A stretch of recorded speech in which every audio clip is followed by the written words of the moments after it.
Diyarız. Mana o doğru vezelerden kireykenler meyken Bismillahirrahmanirrahim. Esselamu aleyke eyyuhallezine ve rahmetullahi. Biz hazır kişiler müdeye gelip Reşe'ye salam veririz. Selamu aleyke ya Resulallah. Selam veririz.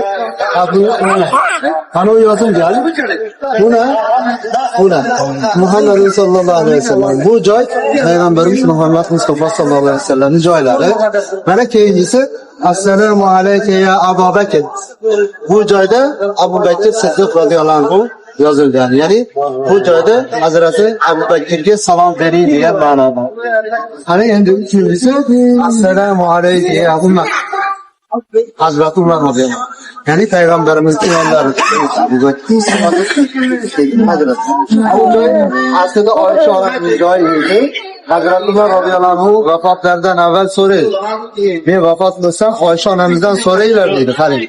Özü halife. Ayşe anamız anca yok. Ayşe anamızdan soruyorlar dedi.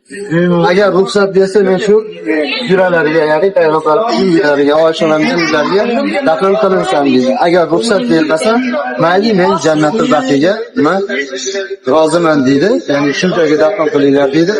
Ayşe anamızda bu gapni yetkizganlarda bu kishi men deydi o'zimga olingan joyni ya'ni o'zim degan joyni Umar roziyallohu anhuga men riba qildim. Men Baqiy qabristonida nima qilaman? Shu joyga dafn qilinaman deydi. Birinchidan joyni bu joyga Hazrat Umar roziyallohu anhuga berishlikdan maqsadi Peygamberimiz boshqa ayollarning orasida men ajralib qolmay derak. Butun ummat kelib buni ziyorat qilmasin. Boshqa ayollar yosh bo'lgan yana Hazrat Umar roziyallohu anhuning gaplarini qabul qilgan.